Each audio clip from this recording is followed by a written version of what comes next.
মুখ্যমন্ত্রীর নির্দেশ উপেক্ষা বাগনানের নাওপালায় অবাধে পুকুর ভরাট। 16 নম্বর জাতীয় সড়কের ধারে অবাধে চলছে পুকুর ভরাট। পুকুর ভরাট হবেই হুমকি দিচ্ছে অভিযুক্ত হোটেল মালিক সঞ্জীব ঘোষ। রাজনৈতিক প্রভাব নাম করে হুমকি দিচ্ছেন দাবি অভিযুক্তের ভাইয়ের।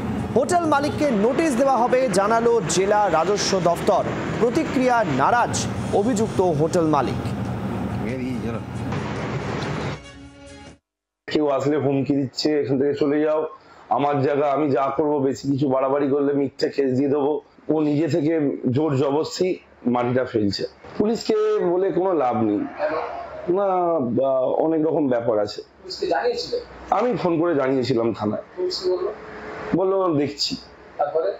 তারপরে কোনো কিছুই হয়নি। 10 বছর ধরে উনি অনেক ন্যায়নীতির কথা বলেন, কিন্তু ওনার নিচের তলার নেতারা সেই সব ন্যায়নীতিকে বৃদ্ধাঙ্গুল দেখিয়ে তারা তাদের কাজ করে নেয়। এখন NH 16-এর ধারে জায়গা জমির বিশাল গুরুত্ব আছে। যে ভরাচ্ছে বা এ করছে সে তার ব্যবসায়িক বৃদ্ধি করার জন্য সে ঘটাচ্ছে। কিন্তু মজার ব্যাপার এটা হচ্ছে যে প্রশাসন সব জানে, পুলিশ প্রশাসন রাস্তার ধার দিয়ে রোজ যাচ্ছে আসছে, স্থানীয় যে প্রশাসন বিডিও বলুন এ বলুন তাদের কাছেও খবর আছে, কিন্তু তারা সকলে মিলেই মিলিতভাবে এই কাজটা করছে।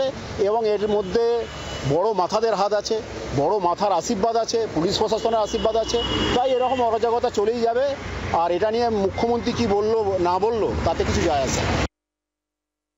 আমরা 28 তারিখে এনকোয়ারির সময় যতটা দেখেছিলাম ততটাই মাটি আছে, তারপর থেকে ফার্দার কাজ আর হয়নি।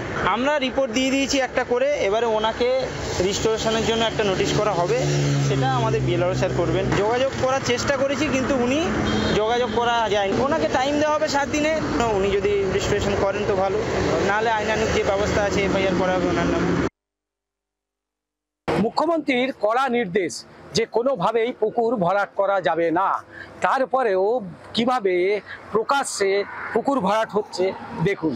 এইভাবেই নদীর যে পলি, সেই পলি মাটি নিয়ে আসা হচ্ছে এবং এই জায়গাতে এইভাবেই পুকুর ভরাট করা হচ্ছে।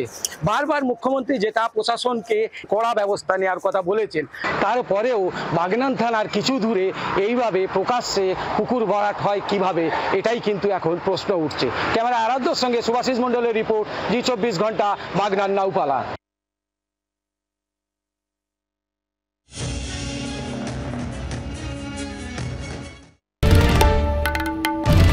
বাংলার আওয়াজ, বাঙালির আবেগ, জি 24 ঘন্টা।